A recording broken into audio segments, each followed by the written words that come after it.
विज्ञान कक्षा 8 धन और ज्वाला। प्रश्न नंबर 1, धन की परिस्थितियों की सूची बनाइए। ईंधन की आवश्यकता, ज्वलन ताप की आवश्यकता, ऑक्सीजन की आवश्यकता। प्रश्न नंबर 2, रेगिस्तानों की पुष्टि कीजिए। लकड़ी और कोयला जलने से वायु का होता है प्रदूषण। घरों में काम आने वाला एक द्रव ईंधन है। एलपीजी। जलना प्रारंभ होने से पहले ईंधन को उसके तक गर्म करना आवश्यक है। ज्वलन ताप। तेल द्वारा उत्पन्न आग को द्वारा नियंत्रित नहीं किया जा सकता है। जल। प्रश्न नंबर 3, समझाइए कि मोटर वाहनों में सीएनजी के उपयोग से हमारे शहरों का प्रदूषण किस प्रकार कम हुआ है। आजकल शहरों में सीएनजी के कारण हमारे शहर का प्रदूषण कम हुआ है। अगर हम गाड़ियों में पेट्रोल और डीजल का उपयोग करेंगे तो हमारा पर्यावरण प्रदूषण होगा और उससे हम वायु प्रदूषण होगा। इसीलिए हमें प्रदूषण को कम करने के लिए सीएनजी का उपयोग किया जाता है। प्रश्न नंबर 4, ईंधन के रूप में एलपीजी और लकड़ी की तुलना कीजिए। एलपीजी अधिक ऊर्जा प्राप्त करता है और कम प्रदूषण करता है। वह आवेश नहीं छोड़ता और कम जगह घेरता है। लकड़ी अधिक प्रदूषण करती है और राख के रूप में आवेश छोड़ती है और यह अधिक जगह भंडारण के लिए। प्रश्न नंबर 5, कारण बताइए। विद्युत उपकरण से संबंध आग पर नियंत्रण पाने हेतु जल का उपयोग नहीं किया जाता क्योंकि पानी विद्युत का सुचालक है। एलपीजी लकड़ी से अच्छा घरेलू ईंधन है। लकड़ी की तुलना में एलपीजी एक अच्छा ईंधन है और वो सस्ते में मिलता है और बहुत कम होता है, प्रदूषण कम होता है। कागज स्वयं सरलता से आग पकड़ लेता है जबकि एल्यूमीनियम पाइप के चारों ओर लपेटा गया कागज का टुकड़ा आग नहीं पकड़ता। कागज सरलता से आग पकड़ लेता है और एल्यूमीनियम पर लपेटा गया कागज आग नहीं पकड़ता क्योंकि उसमें ज्वलन ताप अधिक होता है। कागज में ज्वलन ताप कम होता है और एल्यूमीनियम के पाइप में लपेटा गया कागज में अधिक ज्वलन ताप होता है, इसीलिए कागज जल्दी आग पकड़ लेता है। प्रश्न नंबर 6, मोमबत्ती के ज्वाला के विभिन्न क्षेत्र। सबसे गर्म भाग कम गर्म, सबसे कम गर्म मोमबत्ती। पूर्ण दहन का बाह्य क्षेत्र नीला, आंशिक दहन वाला मध्य भाग पीला, बिना जली मोमबत्ती का आंतरिक क्षेत्र काला। प्रश्न नंबर 7, ईंधन के उष्णीय मान को किस मात्रक द्वारा प्रदर्शित किया जाता है। किलो जूल और किलो प्रति ग्राम। किलो जूल प्रति किलोग्राम द्वारा दर्शाया जाता है। प्रश्न नंबर 8, समझाइए कि CO2 किस प्रकार आग को नियंत्रण करती है। पहले हमने 2 मोमबत्ती लाई और दोनों को खुला जला दिया, फिर एक मोमबत्ती के ऊपर कांच का गिलास लगाया। जब तक उसमें ऑक्सीजन है तब तक मोमबत्ती जलेगी और जब ऑक्सीजन खत्म हो जाएगी तब मोमबत्ती बुझ जाएगी क्योंकि वहाँ पे CO2 अधिक थी। प्रश्न नंबर 9, हरी पत्तियों के ढेर को जलाना कठिन होता है परंतु सूखी पत्तियों में आग आसानी से लग जाती है, समझाइए। हरी पत्ती में ज्वलन ताप अधिक होता है इसलिए उसमें आग नहीं लगती और सूखी पत्ती में ज्वलन ताप कम होती है इसलिए उसमें आग लगती है। प्रश्न नंबर 10, सोने और चांदी को पिघलाने के लिए स्वर्णकार ज्वाला के किस क्षेत्र का उपयोग करता है। स्वर्णकार ज्वाला का बाहरी क्षेत्र का उपयोग करता है क्योंकि वह सबसे गर्म क्षेत्र होता है। स्वर्णकार सोने और चांदी को पिघलाने के लिए ज्वाला का सबसे बाहरी क्षेत्र का उपयोग करता है क्योंकि वह सबसे गर्म भाग होता है। प्रश्न नंबर 12, क्या जंग लगने के प्रक्रम को दहन कहा जा सकता है। नहीं, क्योंकि जंग लगने की प्रक्रिया धीमी होती है और आग लगने की प्रक्रिया तीव्र गति की होती है। नहीं, जंग और ज्वलन एक ही प्रक्रम नहीं है। जंग बहुत धीमी प्रक्रम है और ज्वलन बहुत तीव्र प्रक्रम है, इसीलिए धन और जंग एक ही प्रक्रम नहीं है। प्रश्न नंबर 13, आविदा और रमेश ने एक प्रयोग किया जिसमें बीकर में रखे जल को गर्म किया गया।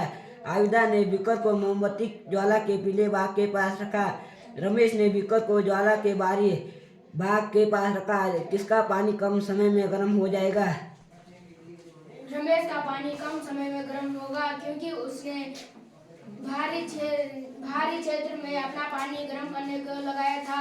और अमिता का पानी ज़्यादा समय में गर्म होगा क्योंकि उसने वो ज्वाला के पीले भाग पर अपना पानी गर्म करने को लगाया था।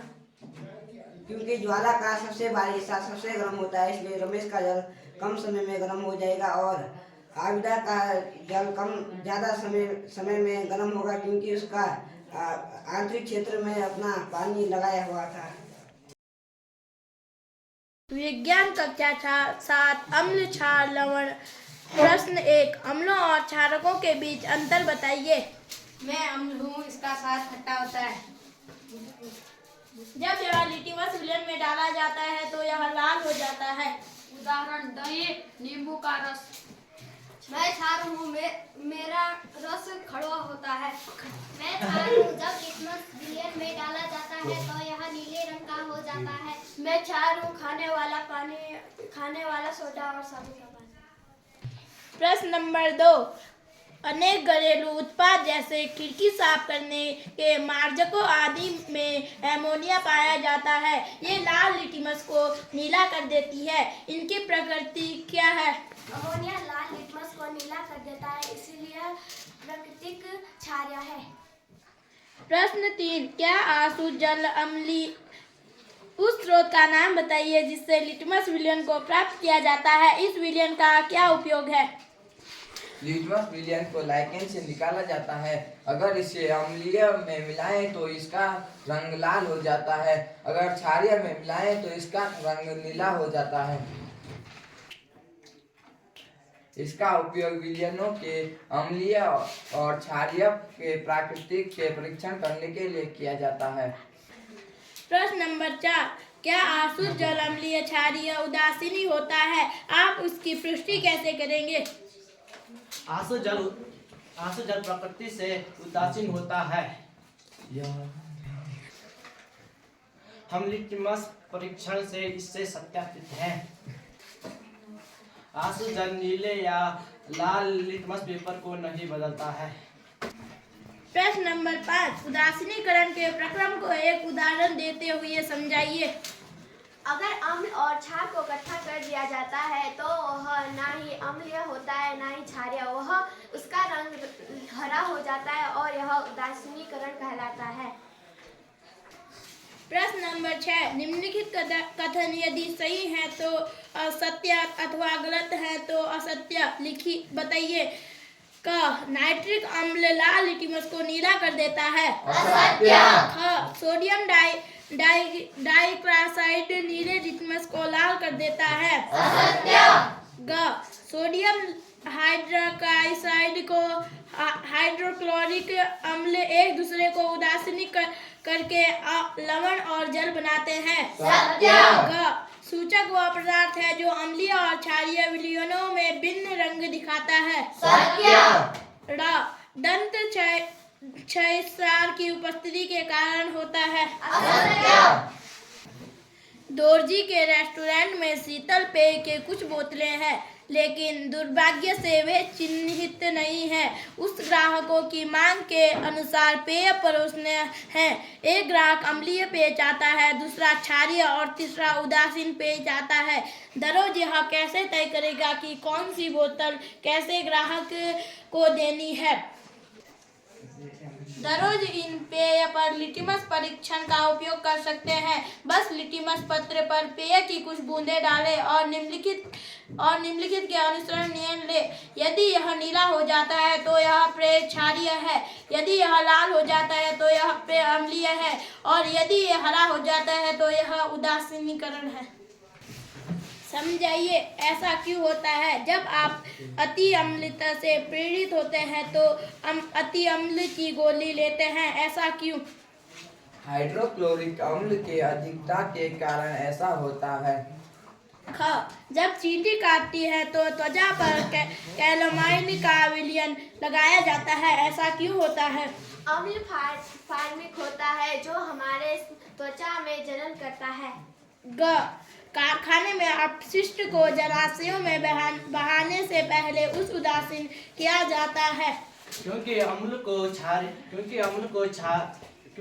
क्षार में मिलाने से हमें उससे कोई नुकसान नहीं होता, क्योंकि उसमें अम्ल की मात्रा ज़्यादा होती है, इसलिए हम उसमें क्षार को मिलाते हैं, जिससे हमें कोई नुकसान नहीं होता है और उसे हम उदासीनकरण कहते हैं।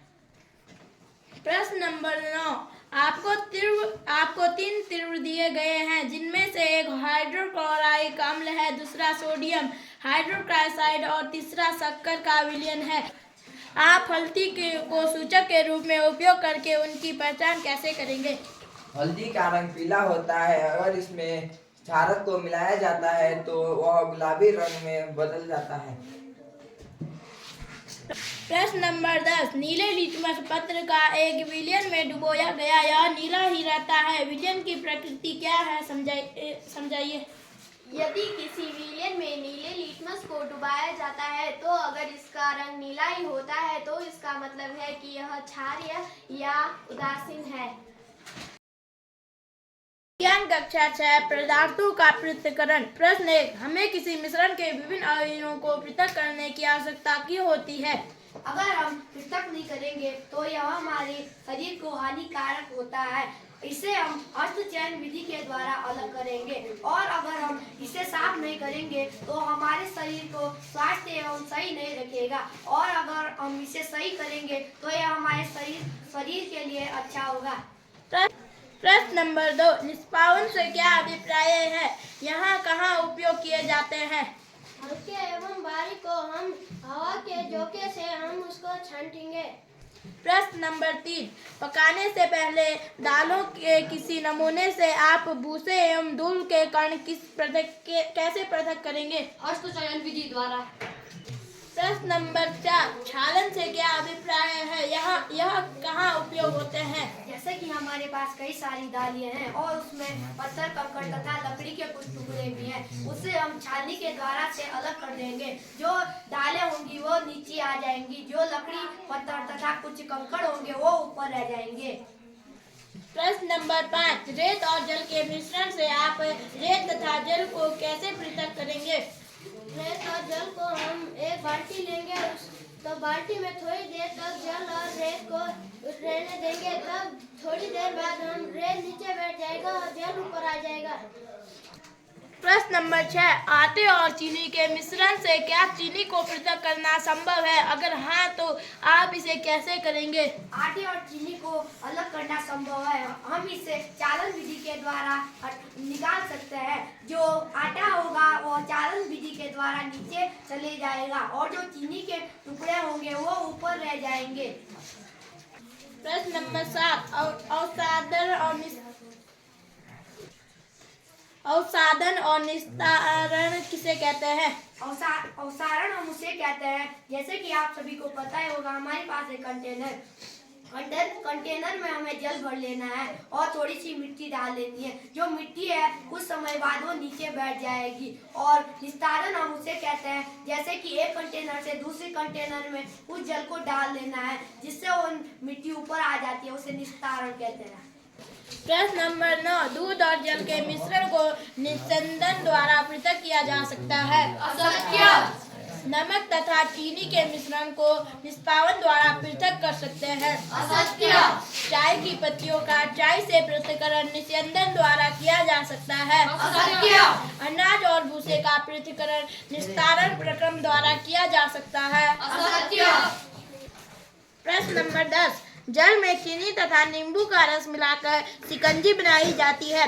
आप बर्फ डालकर इसे ठंडा करना चाहते हैं, इसके लिए शिकंजी में बर्फ चीनी घोलने से पहले डालेंगे या बाद में किसी प्रक्रम में अधिक चीनी घोलना संभव होगा?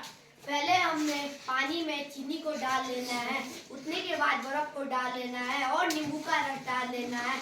इससे चीनी जल्दी पिघल जाती है, क्योंकि गर्म पानी में चीनी जल्दी पिघल जाती है और ठंडे पानी में अधिक समय लगता है।